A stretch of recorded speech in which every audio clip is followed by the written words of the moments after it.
Okay. Es gibt eine bestimmte Sache, von der ich schon vor Jahren entschieden habe, dass ich sie auf meinem YouTube-Kanal niemals machen würde. Und zwar direkt andere YouTube-Kanäle angreifen und kritisieren.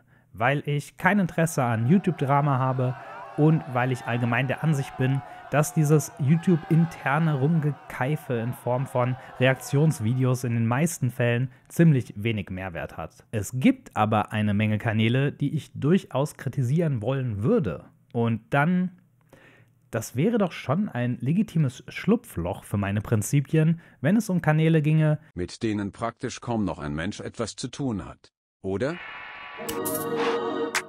Vor kurzem bin ich auf YouTube, als ich nach dem Schlagwort Store gesucht habe, um zu sehen, ob mein Video zum Thema hier noch oben rankt, auf einen interessanten Kanal mit dem Namen Herzkraftstärke gestoßen und auf ein Video mit dem Titel Wieso Gleichgültigkeit macht es. Ich weiß nicht genau, wie ich es beschreiben soll, aber irgendwie hatten das Video und der Kanal einen merkwürdigen Vibe. Also habe ich den Fehler gemacht und draufgeklickt und zack, waren 4 Wochen meines Lebens dahin, denn das war wirklich nur die Spitze des Eisbergs. Also, lehnt euch zurück und folgt mir in den YouTube-KI-Kaninchenbau-Albtraum. Wir beginnen mit einem Blick in das Video, mit dem auch für mich alles angefangen hat. Vor vielen Jahrhunderten entschied sich Alexander der Große dazu, einen Philosophen namens Diogenes zu besuchen, der in der Stadt Korinth lebte. Willkommen zurück auf unserem Kanal Herzkraftstärke. Das hat kein Mensch geschrieben, eingesprochen oder animiert. In diesen ersten Sekunden des Videos sehen wir eigentlich schon ziemlich genau, was uns erwartet. Ein ChatGPT, Bing oder Google Bard-Text, der in einem Ton vermeintlicher Expertise etwas zu einem komplexen Thema erzählt und dabei, sagen wir mal, Fragwürdiges bis Irreführendes produziert. Um zu sehen, was ich damit meine, müssen wir wohl oder übel ein bisschen tiefer einsteigen. Und ich muss leider auch mal wieder feststellen, dass es häufig sehr viel schwieriger ist, dumme Dinge zu widerlegen, als diese zu behaupten. Aber zuerst, wieso bin ich mir so sicher, dass das alles KI-Kram ist? Hier, GPT, schreib mal Skript zu Store für Männer. Cool. Okay, hier irgendeinen KI-Videogenerator gegoogelt. Packen wir da rein. Zeig mal. Ein weiteres Schlüsselelement der stoischen Philosophie ist die Betonung tugendhaften Lebens. Tugenden wie Gerechtigkeit, Tapferkeit und Weisheit sind zentral. Top, ja, lade ich so hoch. Mir ist natürlich klar, dass das nicht exakt aussieht wie der Kram, den ich euch eben gezeigt habe. Ich gehe davon aus, dass wer auch immer diese Videos macht, eine Vollversion einer KI-Videosoftware nutzt und entsprechend mehr Anpassungsmöglichkeiten hat. Aber ich denke, der allgemeine Ton spricht für sich. Zu dieser Zeit waren viele Philosophen und Staatsmänner eifrig darauf bedacht, den antiken griechischen König von Makedonien zu besuchen. Doch Diogenes zeigte nicht das geringste Interesse an ihm und entspannte sich lieber in seinem Fass. Mein erstes Problem mit dem Video ist, dass der ganze Ton hier der eines Tatsachenberichts ist. Bei Diogenes ist die Quellenlage allerdings extrem schwierig. So richtig wissen tun wir nur sehr wenig über seine Philosophie und die Begegnung mit Alexander dem Großen wird in unterschiedlichen Quellen unterschiedlich beschrieben und muss eher als Legende als als historische Tatsache beschrieben werden. Der vorgetragene Text ist, das werden wir immer wieder sehen, extrem unterkomplex auf eine Art, die so tut, als wäre sie es nicht. Durch seine Gleichgültigkeit gegenüber Alexanders Status und Reichtum bewahrte Diogenes seine Unabhängigkeit und Authentizität. Hier würde ich schon fast von Manipulation sprechen. Der Begriff Authentizität wird einfach so am Rande mit eingestreut, aber das ist natürlich eine ganz schön steile These zu behaupten, Diogenes hätte hier seine Authentizität bewahrt und diesen Begriff gleichzusetzen mit den Vorstellungen einer 2000 Jahre alten Philosophie. Ich kann mir nicht vorstellen, dass das Zufall ist. Ich würde sogar Geld darauf wetten, dass das im Prompt zur Erstellung des Skriptes als Anweisung stand, dass Authentizität vorkommen soll. Die Anekdote soll vermutlich durch die Verwendung dieses Wortes, das wir heute überall inflationär gebraucht sehen und vor allem aus der Esoterik und Selbstoptimierungsbubble kennen, relevanter für Menschen werden, die sich in diesen Bereichen bewegen. Siehst du, auch in der Stoa wurde schon gesagt, du sollst authentisch leben. Somit unterfüttert man diese Nicht-Philosophie der Authentizität mit der Autorität, nicht im Inhalt einer tatsächlichen philosophischen Strömung. Authentisch leben. Das Tolle an dem Begriff ist, dass man hier so ziemlich alles reininterpretieren kann, was einem gerade passt. Bin ich authentisch, wenn ich ein egoistisches Arschloch bin? Na sicher. Authentisch bin ich vermutlich auch, wenn ich mich wie ein chauvinistischer Clown verhalte, solange es irgendwie meinem Charakter entspricht. Um es nochmal klar zu sagen, das, was heute in sozialen Medien und in den Handouts von Yoga-Praxen mit Authentizität beschrieben wird, kann man nicht mit der Philosophie der Stoa gleichsetzen. Und das ist im Übrigen die allgemeine irreführende Ausrichtung des Videos und Spoiler des ganzen Kanals. Das hat nicht wirklich was mit Philosophie im Allgemeinen oder der Stoa im Besonderen zu tun. Alles ist oberflächlich und verwaschen, so dass Zuschauer und Zuschauerinnen immer wieder denken können, ach ja, das ist ja wie bei mir, stimmt, ich sollte bestimmt auch wie Diogenes sein, das ist voll deep. Wie die Beispiele in unserem heutigen Video zeigen werden, kann Gleichgültigkeit ein mächtiges und vielseitiges Werkzeug sein. In diesem Video erforschen wir die Kraft der Gleichgültigkeit und enthüllen 5 Vorteile davon, gleichgültig zu sein. Das ist der nächste Punkt, der mich echt nervt. Das Video hat so einen Touch von altem, mysteriösem Wissen, was hier enthüllt wird. Dabei kann man diese Informationen natürlich in ihrer korrekten Form in jeder Bibliothek und auch im Netz nachlesen. Ist nicht so mysteriös und verborgen. Dazu passt auch sehr gut das hier. Die meisten Menschen sind wie Schafe. Sie passen sich der Herde an, verhalten sich so, wie andere es tun und folgen dem von anderen vorgezeichneten Weg. Ah ja, die Schlafschafe. Die Philosophie der Stoa wird auch hier zu einer extrem platten Erzählung im Selbsthilfebereich, wobei man an den letzten Stellen auch merkt, dass nicht mal das stimmt, weil hier auch einfach eine ungesunde Message drin steckt, die einfach niemandem hilft. Dass du nämlich auf deine Mitmenschen herabblicken solltest und dich ganz im Sinne der Stoa über diese erheben musst. Ganz nebenbei, es gibt wenig Unphilosophischeres als so unfassbar unpräzise Stammtischformulierungen wie ja, bei den meisten Menschen ist das ja so und so, ja? Ist das so? Herzkraft, Stärke? Zeig mal Statistiken dazu oder gib mir wenigstens ein Argument. Hier wird relativ schnell klar, dass das reproduziert wird von dem, wer auch immer das Video gemacht hat, denkt, dass das Zielpublikum es gerne über sich selbst denken möchte. Die anderen sind alle irgendwie blöd und sorgen mit ihrem schlechten Verhalten dafür, dass ich mich nicht besonders fühle. Aber wie Philosophen wie Arthur Schopenhauer und die Stoiker betont haben, die Meinungen anderer sind nicht so bedeutend, wie wir neigen zu denken. Ah, ein Zitat mal. Vielleicht ist das ein Zitat, ist nicht so richtig klar. Und wenn, von wem jetzt? Woher kommt hier eigentlich plötzlich Schopenhauer? Verstehe mich nicht falsch, Schopenhauer setzte sich tatsächlich mit der Stoa auseinander, aber wollt ihr wissen, was er zu dieser Denkrichtung unter anderem gesagt hat? Hier. Der Stoizismus der Gesinnung, welcher dem Schicksal Trotz bietet, ist zwar ein guter Panzer gegen die Leiden des Lebens und dienlich, die Gegenwart besser zu ertragen, aber dem wahren Heile steht er entgegen, denn er verstockt das Herz. Wie sollte doch dieses durch Leiden gebessert werden, wenn es, von einer steinernen Rinde umgeben, sie nicht empfindet? Ja, ups, im Video hört sich das ja fast so an, als könnte man Schopenhauer praktisch mit zu den Stoikern zählen. Das sind nach meiner Erfahrung übrigens genau die Probleme, die fast immer hervortreten, wenn man Sprachmodelle wie ChatGPT nach komplexeren Dingen befragt. Ein Zurückgreifen auf verschiedene Quellen, um Feststellungen zu überprüfen, eine echte Expertise, Reflexionsvermögen, das gibt es hier natürlich alles nicht. Auf Grundlage gigantischer Datensätze wird eine wahrscheinliche Antwort generiert und das reicht offensichtlich in vielen Bereichen nicht. Das steht jetzt sogar bei ChatGPT unten in der Mitte. Wenn es nur eine Reihe von Fakten wäre zu Stoa, wäre das einfach alles ein mittelmäßiger Wikipedia-Artikel. Nicht so schlimm eigentlich. Aber wer auch immer dieses Video gemacht hat, verlangt der KI eine Interpretationsleistung ab in die Richtung, was kann die Stoa uns in der heutigen Zeit beibringen? Und da stoßen wir ganz schnell an die Grenzen von GPT, Bing und Google. Was hier entsteht, ist eine krude, halbgare Vorstellung der Stoa und im Laufe des Videos auch anderer Denkrichtungen, die anhand von Anekdoten angeschnitten werden, um den Zuschauenden eine Rechtfertigung für ihr Verhalten zu geben und deren Confirmation Bias zu befriedigen. Also ausschließlich Ideen zu liefern, die man beim Publikum sowieso vermutet. Ja, das ist nicht problematisch oder so, dass dir alles egal ist und du eigentlich nur deine eigenen Bedürfnisse im Sinn hast. Das ist sogar total deep und philosophisch. Die anderen sind einfach nur Hater, auf die du nicht hören solltest. Ich meine, gibt es irgendwas Platteres als den Ratschlag, gib nicht so viel auf die Meinung anderer? Und das ist nicht direkt falsch, aber es wird hier einfach mit einigen Wendungen auf ein 13-Minuten-Video gestreckt und mit pseudo-philosophischen Verbindungen. Wer schaut sich sowas denn an?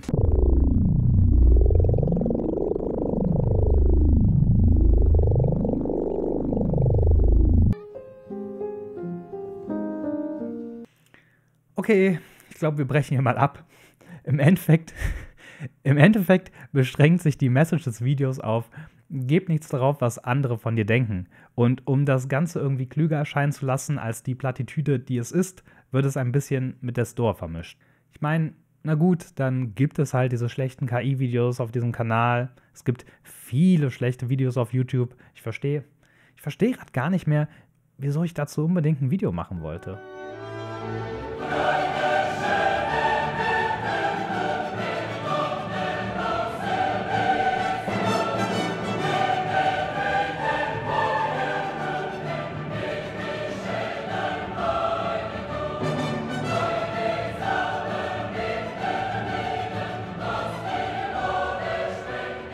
Ja, die Spitze des Eisbergs, habe ich gesagt. Insgesamt habe ich mittlerweile 10, 11, 12 Videos gefunden, die ganz genau diese Nische, eine Philosophie- und Selbsthilfe, Männlichkeits-ESO bis Verschwörungskombi bedienen. Und ich will gar nicht wissen, wie viel man noch findet, wenn man die Suche etwas ausweitet. Und häufig produzieren Large Language Models, wie GPT-1 ist, auch einfach echt komischen und ehrlich gesagt auch irgendwie lustigen Kram. Nehmen wir den Brennstoff weg, der uns dazu bringt, emotional gestört zu sein. Wenn du ins Gefängnis geworfen wirst, ist es ebenso. Die Bedeutung der Privatsphäre und was Sie geheim halten sollten, um in der heutigen Gesellschaft wie ein Stoiker zu leben. Um herauszufinden, welche 6 Dinge Sie geheim halten sollten, abonnieren Sie. Geben Sie diesem Video einen Daumen hoch und kommen Sie mit mir. Und denken Sie daran, nicht entmutigt zu sein. Bleiben Sie bis zum Ende. Sie sind hier, um Ihnen etwas beizubringen, um Ihren Charakter zu formen und um Ihnen zu zeigen, dass, egal wie beschwerlich der Weg auch sein mag, Sie die Macht, die Stärke und die Resilienz haben, weiter zu matchen. Was passiert eigentlich hier? Wieso bekommt hier der Sprecher, plötzlich so einen komischen niederländisch-englischen Dialekt? Vielleicht hängt das auch irgendwie damit zusammen, dass sich viele der Antworten der Kanalbetreiber in den Kommentaren nach Übersetzungen anhören. Ihre Anwesenheit und Unterstützung bedeuten uns viel. Wir sind dankbar, dass Sie mit Ihrem Kommentar geholfen haben und zuschauen. Das nächste Video wird mehr Weisheit bringen. Lassen Sie uns gemeinsam lernen und wachsen. Denn das ist natürlich auch so eine Sache.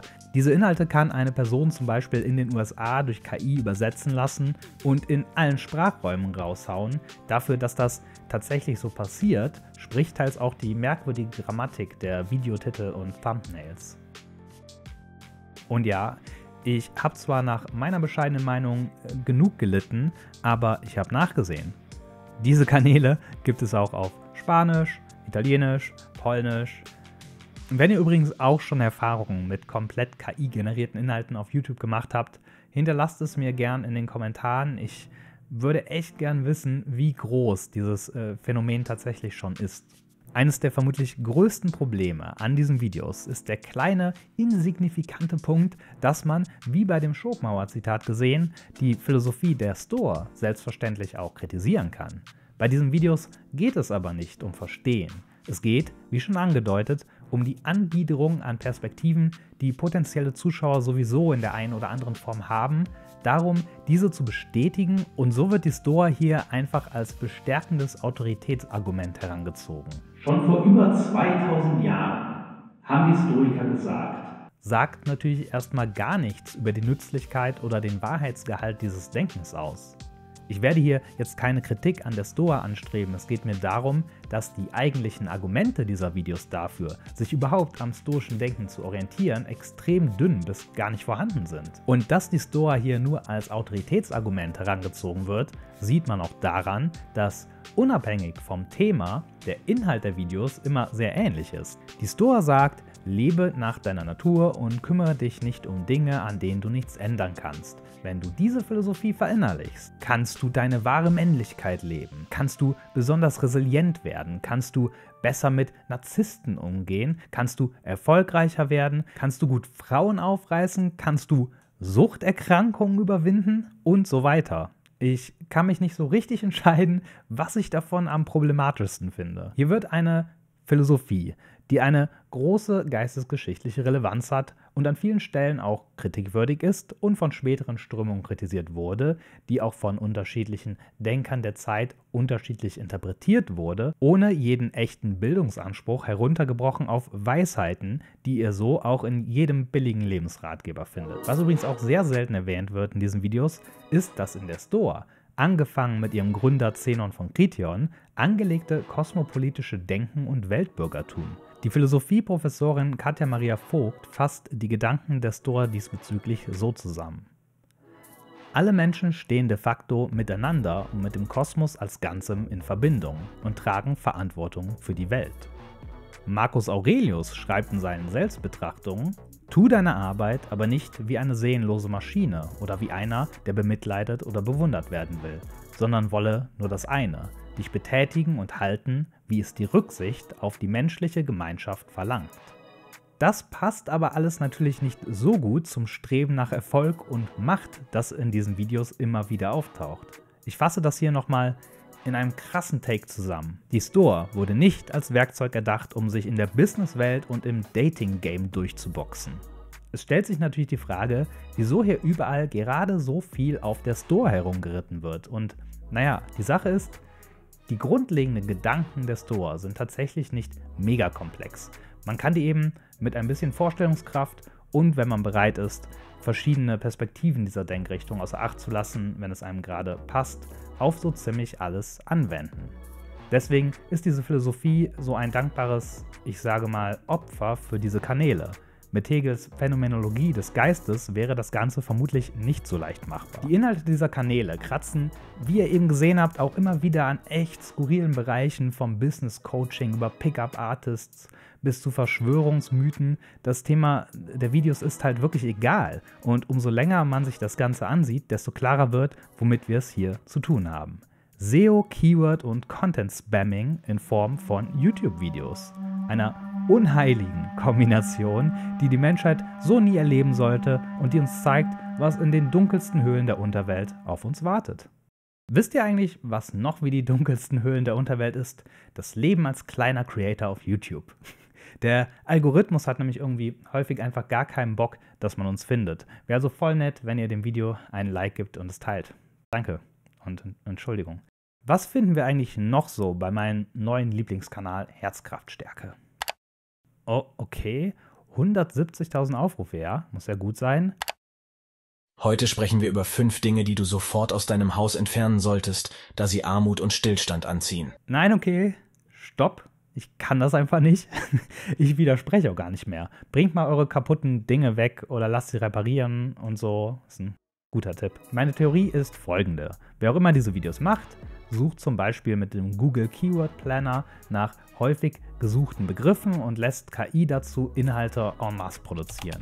Ich stelle hier auch mal ganz mutig die Behauptung auf, dass hier eine Person gleich diverse dieser Kanäle produziert, um die Chance zu erhöhen, dass einzelne Videos und Kanäle im YouTube-Algorithmus verfangen. Das glaube ich auch deswegen, weil ich bei meiner Recherche über diverse Videos gestolpert bin, die genau dafür eine Anleitung bereitstellen, also in die Richtung, wie du mit ChatGPT 1.000 € im Monat auf YouTube machst. Es scheint also so, als ob diese Art von Kanälen auf dem Vormarsch und dabei auch noch relativ erfolgreich ist. Ich will jetzt nicht darüber rumheulen, dass meine Rankings auf YouTube an einigen Stellen komplett dadurch vernichtet wurden. Das gehört immerhin zu den Dingen, über die ich, wie wir gelernt haben, keine Kontrolle haben. An sich denke ich auch nicht, dass das alles schlimm ist. Das ist halt Angebot und Nachfrage. Die Menschen möchten das, also wird es produziert. Stellt euch nur vor, bald gibt es Millionen Videos zur Store- und Charakterentwicklung in verschiedenen Varianten, weil KI-Sprachmodelle immer leicht andere Ergebnisse abgeben. Das heißt für uns unendlicher Content Und auch noch die beste Art von Content, die uns nicht herausfordert, sondern uns immer wieder bestätigt. Die KI steuert, was wir denken und nimmt uns all diese schwierigen Entscheidungen ab, die sonst unser Leben belasten. Wir lernen, was die KI möchte und das führt zu einer glücklichen, einer besseren Welt.